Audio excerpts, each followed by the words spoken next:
2022년 4월 20일 나사의 퍼서비어런스 화성탐사 로버는 마스트캠 G 카메라 시스템을 사용해 태양을 동영상으로 촬영했습니다. 이날은 태양을 가리는 일식 현상이 일어나는 날이었는데요.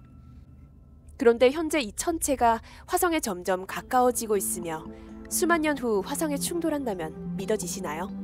오늘은 화성에 충돌하는 위성에 대한 이야기입니다. 여러분의 우주가이드 우주투어. 사실 화성에서 일어나는 일식 현상은 이전에도 자주 촬영되었습니다. 퍼서비어런스 마스트 G 카메라보다 화질이 떨어지는 이 사진은 큐리오시티가 촬영한 일식 장면입니다. 태양 앞을 가리는 이 천체, 정체가 뭘까요? 지구의 위성 달처럼 화성에도 위성이 있습니다. 태양 앞을 가린 이 천체는 바로 화성의 위성 포보스입니다.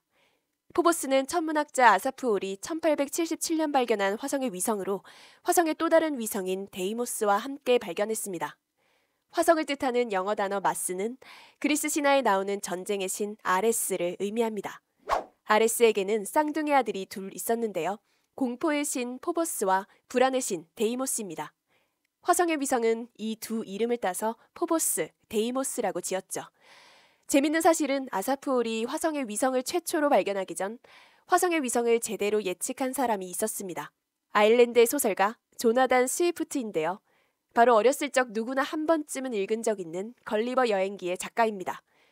우리가 잘 아는 소인국 이야기는 걸리버 여행기의 일부 내용이고요. 3부에는 하늘을 날아다니는 섬이 등장합니다. 라퓨타라 부르는 섬인데요. 소설 속 라푸타 섬 사람들은 천문학에 대한 지식이 많아 화성의 위성 2개를 발견한다고 나옵니다. 안쪽 위성은 10시간 만에, 바깥 위성은 21시간 30분 만에 화성을 한 바퀴씩 도는 걸로 소설에 묘사되는데요. 공전주기 치고 매우 짧은 시간이죠. 소름 돋는 건 화성의 위성은 실제로도 2개이며 포보스가 화성을 대략 7시간 만에 한 바퀴 돈다는 사실입니다. 조나단 스위프트가 1726년 걸리버 여행기를 쓴 지 150년 만입니다.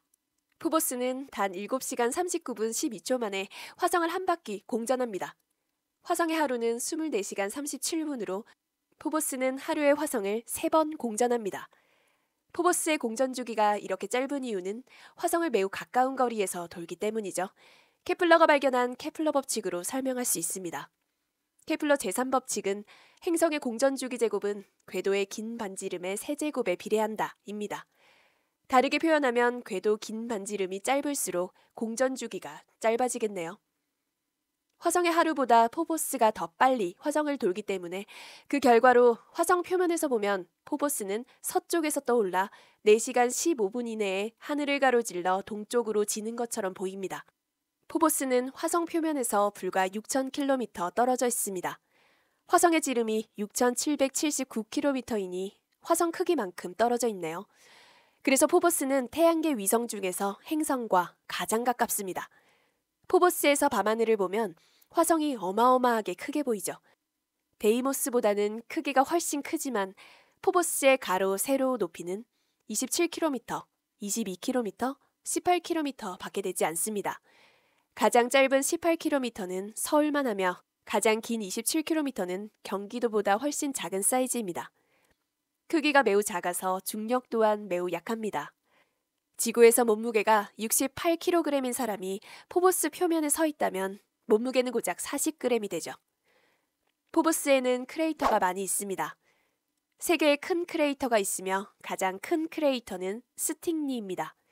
스팅리 크레이터는 화성의 위성을 발견한 천문학자 아사프 홀의 아내 안젤린 스팅리 홀의 이름을 따서 지었습니다.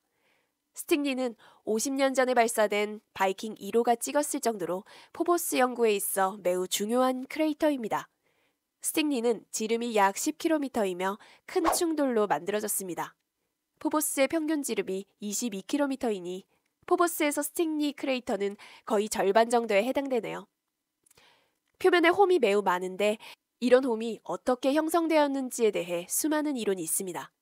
옛날부터 가장 주목받았던 이론은 스팅리 크레이터를 만든 운석 충돌로 분출물이 나와 줄무늬가 생겼다는 주장입니다. 하지만 홈이 퍼져나가는 모양의 중심이 스팅리 크레이터가 아니라는 연구가 나오면서 다른 연구가 주목받게 됩니다. 줄무늬가 충돌로 생겼다면 충돌한 부분인 스팅리 크레이터를 중심으로 홈이 퍼져나갈 테니까요. 그렇다면 이 홈들은 어떻게 생긴 걸까요? 다른 이론으로는 이 홈들이 화성과 포보스 사이 조성력 때문에 생겼다는 주장이 있습니다. 조성력 또는 기조력은 천체들의 중력 때문에 생기는 힘입니다. 가까운 쪽은 더 큰 힘을 받고 반대로 먼 쪽은 힘을 덜 받습니다. 지구와 달의 조성력 때문에 바닷물이 힘을 받아 밀물과 썰물이 생기는 것과 같습니다. 위성이 행성의 기조력으로 부서지지 않고 접근할 수 있는 한계인 로슈 한계를 넘어가게 되면 토성의 고리처럼 위성은 산산조각이 나게 됩니다. 포보스 이미지와 시뮬레이션 모델에 따르면 포보스와 화성과의 기조력으로 갈라진 틈이 바로 이 홈이라는 겁니다. 포보스 표면은 찢어지고 있는 얇은 지각인 셈이죠. 실제 포보스는 매년 약 2cm씩 화성에 가까워지고 있습니다. 이런 연구에 따르면 포보스는 3천만 년에서 5천만 년 이내에 화성과 충돌하거나 행성고리로 분해될 것으로 예측됩니다. 과연 공포이신 포보스의 운명은 이름 그대로 화성의 공포를 가져다 줄까요? 아직 포보스에 대한 연구는 의견이 분분합니다. 화성 달 탐사선 MMX가 2024년 발사 예정입니다.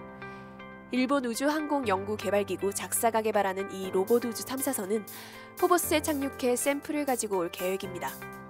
포보스에 대해 더 자세히 알 수 있는 날을 기대해 보겠습니다.